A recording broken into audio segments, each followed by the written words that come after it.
Right now, Pittsburgh's best sports show is about to begin. Call us or tweet us.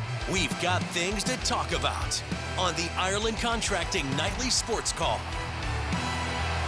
All right, Josh, thanks very much. Good evening, everyone. Bob Pompeani here. We're live in the Fan Cave and on KDKA Plus as well as 93.7 The Fan. So if you'd like to talk about the events of the day, please call 412-575-2600. You can also hit us up on X at KDPomp, at the Pony Express. Andrew Fillipponi up at 93.7 The Fan on a day where 19 years of a career in Pittsburgh came to an end. A quick reaction by Mike Tomlin, although I suspect he probably was thinking about this a little earlier than just this morning after that game. But man, that was a loss that was very similar to the previous 6 in the playoffs, where his team was kind of blown out and were dominated in the trenches, especially their run defense. So it led to this resignation today.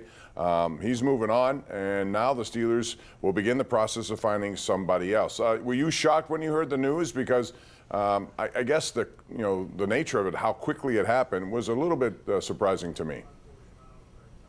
That's it? Just a little bit? Not like, oh my God, stop everything that you're doing, jaw hits the floor? It was not. Well, you do the show with him, Bob, so I completely defer to you on this. That makes me think you might have had an inkling that this was on the table as a possible consequence or outcome if the Steelers had another disappointing season. I just think that after all these kinds of games that have gone on, I think there is the pressure that comes with that. I just think it's building over the years. It has built up, and I just think there was a time, and maybe this time was, I just didn't expect the announcement to come today. I thought there would be some time. You always hear people talk about, I'm not going to make an emotional decision. Yeah, I agree with that. And so that's what it struck me as an emotional kind of reaction to it. But man, 19 years is a tremendous career no matter what you do, but every coach has an expiration date. This one took a long time, and there's so many great moments that have occurred over the years, especially early in his career. And then, of course, the lack of playoff wins over the past decade, that continued to build up. They weren't competitive in those games. Yeah. But I will give him the fact that, he got teams to the playoffs with a whole bunch of different quarterbacks, although he was largely responsible for the number of quarterbacks that came through here. So it's interesting how it happened, but now that it has, your thoughts about what you think might happen next, because the Steelers have a draft coming up in April, Andrew, and they have to certainly get ready for that, but they want to do so with a plan and a coach in place. Yeah, I mean, the bodies, I can't even say the body's, not even cold, because Mike didn't get fired. He left on his own volition. So, I don't think it's, not that it would be inappropriate either way, but it is interesting here. I don't really think there should be any, well, this is disrespectful to move on from Mike this fast, or, criticize the way things ended.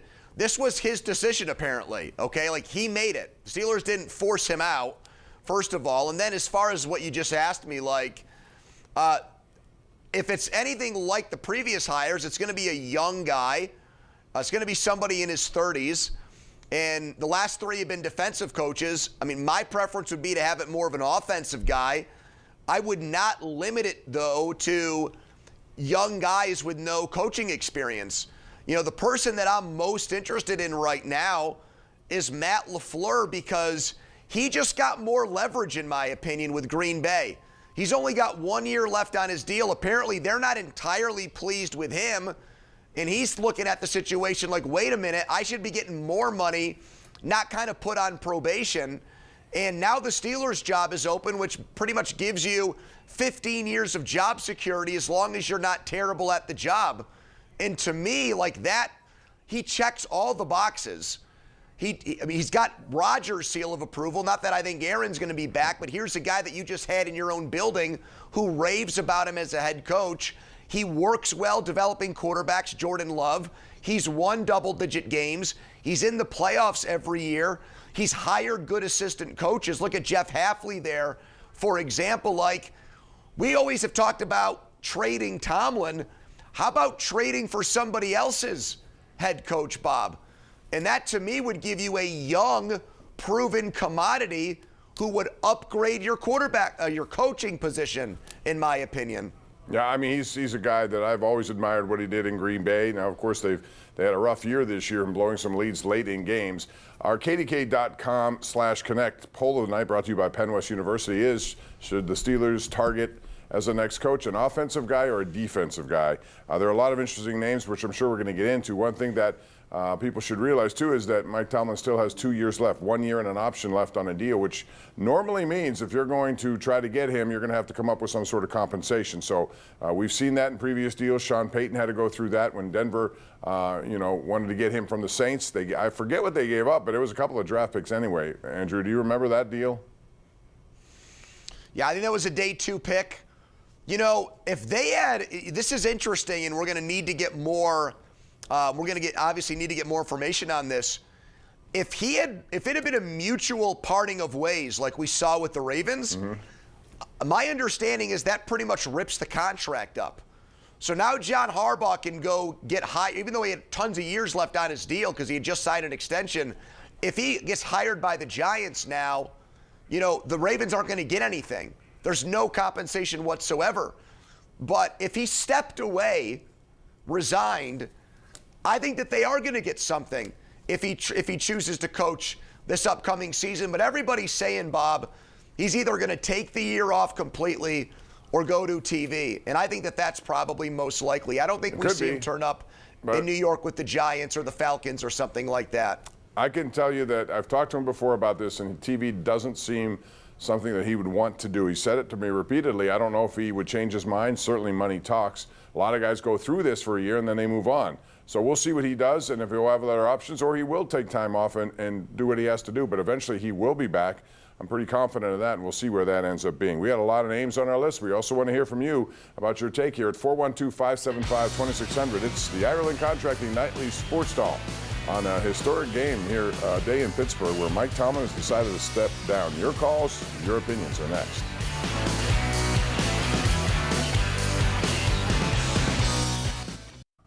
All right, this is our Xfinity tweet of the night, and it comes from the Pittsburgh Steelers. Thank you, Coach Tomlin, for the hard work, dedication, and success you brought to Steelers over the past 19 years. And on a personal note, I would like to also thank him. He was always gracious when we did our television show together, which for 7 years has been on, and always made it educational for me in many ways before we even start taping. A lot of good stuff in there. So thank you, Coach Tomlin, on that, and wish you well in your future endeavors, which leads us to what's happening after he leaves. Now, they're going to do it pretty quickly based on their history, Andrew, and I would imagine they have probably some guys already lined up to come in and interview. But the next question is, who conducts it? Is it Art Rooney II? Is it his son? Is it a combination of guys?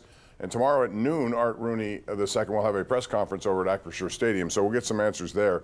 But there are a lot of names, and I would describe this as a plum job in that, as you said, you're going to get stability. They're not going to look to rush you out after 1 or 2 years if things don't go well. I think that's attractive, but it's also a job that comes with its issues. They don't have a quarterback right now, a franchise quarterback. It's been a rotation of guys. They got an older and aging and expensive defense, which has not done the job in critical times. So they do have issues, but I think the security comes with this, the culture here. I think it's going to be very attractive to a lot of people, and I think it goes beyond just assistant coaches in the NFL. There could be some college coaches involved. Well, I don't think it's a coincidence that hours after the Tomlin news came down, we got more reporting on Marcus Freeman, who said yet again that he wanted to stay at Notre Dame, that he will stay at Notre Dame. My guess is somebody on behalf of the Steelers reached out to Marcus Freeman's people to start to put together their list, and they were rebuffed and they were told no thank you. And then that news got out and it became a public thing. I'd love, and I know he's older, and I know that college coaches, the transition to the NFL has not gone smoothly lately, but I think you've got to try to talk to Curt Cignetti, Bob. I mean, I think you at least have to pick that guy's brain and see what he says in the interview process, or if he'll even take an interview, because of what he's done everywhere he's been. He keeps climbing the levels of football, and he keeps winning Division II at IUP, FCS at James Madison. Now what he's done at James Madison in Indiana at the FBS level. Like, this guy always gets the most and then some out of his players, does the unthinkable, especially at Indiana. He's got ties to the area, obviously. Like, I think you got to talk to that guy and see what he says. He has a couple of coordinators who've been with him since his IUP days, I believe. And Mike Shanahan, who spent time here at Pitt, he's from this area, has a big family here. He's done a really good job as his offensive coordinator. So, yeah, at this point, you don't leave any stone unturned. You go after it. There are a lot of names. I personally think that Chris Shula is a name I've heard, and he's a McVay guy. He's been there for a long time. He's now his DC. The question is DC versus, you heard all these people before say, we need an offensive mind. Just because you hire a defensive coach does not mean you can't bring in some very good offensive guy and let him do his thing. You could solve both there. So I don't think necessarily you have to look at a, quote, offensive guy here. It's got to be the best candidate available. Agreed. The only issue, though, with the the defensive head coach is that if you hire a good offensive coordinator, that guy's going to get hired as as a head coach somewhere else. You're going to have to replace him. If you hire an offensive head coach, he's just going to be your head coach, and he's not going to leave for a better job. And there's not going to be that kind of turnover there based off of your success. So that's why I personally prefer an offensive head coach, especially because we have an unsettled quarterback situation, Bob. We got to figure that out. Absolutely. And I'd rather have somebody with expertise in that area be the head coach and be that rock of stability than have it be somebody that's going to be more of a nomadic coach because he's still an assistant and not the head man. Well, I get that, but there are a lot of young guys who are in that role. You know, it's funny to me. You got a lot of tweets here about Mike McDaniel, and I don't see that in any way happening. Exactly. No way. Mike McDaniel, to me, is like Josh McDaniels, where he's a good offensive coordinator but has no ability to be a head coach. You know, is Mike McCarthy going to get an interview? Mike's in his 60s. He won a Super Bowl with the Packers, obviously. We know he's from Greenfield. Right. He loves Pittsburgh, would love nothing more than to be the head coach of the Pittsburgh Steelers. And, okay, he didn't win big in Dallas, but it is Dallas. They haven't won since '95, and he got the most out of Dak Prescott, and he got a ton out of Rodgers. So, you know, that to me should be at least a consideration as well, Bob. Yeah, I agree. Clint Kubiak's a guy I like, only because he's done a very good job with Seattle in that offensive role. Let's go to the phone calls. We have a lot of them and don't want to hesitate too much to get them on the air, beginning with our number one Cochran Go One Better caller of the night, and that would be James in Braddock. Hello, James. How are you? Good, good. Hey, Bob, Pony, how you doing, man? Good. I got a quick comment, and then I'm gonna hang up and hear what you guys have to say. Cowher had a real talent for finding good coaches, and I was thinking he might be able to help them to evaluate and find another coach. Like he could be like a consultant to help them find another coach, in addition to maybe some other people. So what do you guys think about that, man? I mean, if they called him and asked him advice, I'm sure he would take it. I mean, he has a job where he has some free time on his hands. He's doing a good job at that CBS role. But I don't think that's going to go to that level. I don't. I think they'll figure out within who they're bringing in, normally these guys, Andrew, they have a list of people. If you're going to be a head coach down the road, you normally have a group of guys you've dealt with over the years who you feel comfortable with. But at this point, they could go in any way and try to figure that out. I mean, I wonder if roles within the organization are going to change because of this. I mean, I think Omar Khan, not to say that he's been completely left out of the player procurement process, but I think, Mike cast a long shadow, a wide shadow. And I think Mike was so hands-on with the draft and free agency that it was natural for people to defer to him. It was his team. He had so much success in their minds. He wanted to be involved in that. And now does maybe Omar have more say? Does he have less say possibly because, the new coach comes in and doesn't have a relationship with him? How much is he even involved in the interview process as the GM? Like, no offense to Kevin Colbert, but I don't think Kevin Colbert hired Mike Tomlin, Bob. I think that was Dan Rooney who did that. I'm not saying he was opposed to Mike, far from it, but it's just, this happens so infrequently that you just wonder again, like, how they go through the process and who are going to be the people other than the owner who has influence and input as to what they do. Agreed on that, yes. Let's go to Tom in Indiana. Speaking of Indiana, Pennsylvania, what's up? Or is this the state of Indiana? Tom, what's up? Hey, guys. Thanks for taking my call. No, this is Indiana, Pennsylvania. All right. My comment's going to be I think Kurt Cignetti probably ought to be at the top of the list. Let him win the national championship and have him come to Pittsburgh. Hey, one thing I did want to ask, though, do you guys think that Tomlin kind of turned around the whole scenario, and do you think maybe he actually really got fired? And, I know he's an upstanding guy, tells the truth most of the time, but I kind of get the sense that he was let go and he just kind of turned to... No, I don't think so. I think this was his decision alone, consulting with people obviously close in his inner circle, but I agree with what Andrew said earlier. If this was that, they may not be able to get any sort of compensation. So if this was him deciding, then he can do what he chooses, and he probably needs a break from this, Andrew, but I don't think it was a case of being fired at all. You just said that last point about him needing a break. You talk to him personally every week. He has made such a point over the years to talk about how his competitive juices have never been higher, how his competitive fire has never burned brighter. He just strikes me as a guy that doesn't want to be on the outside looking in. He wants to be a part of this whole thing, and he wants to win, and he's a competitor. That's why him just coming to this point where he says, you know what, no, I need a break, I need rest. That's why it was shocking to me, Bob. I know that people have rumored the TV thing, and I know that some of it was out there before the Ravens game, but I got to be honest, a big part of me didn't believe it because I'm just so accustomed to Mike always being a football guy and wanting to win and be a part of everything. And to hear him say he needs to take a step back was a shocking development for me. We got another name I want to throw out to Andrew and all of you out there. That's coming up when we return. 412-575-2600. It's the Ireland Contracting Nightly Sports Call.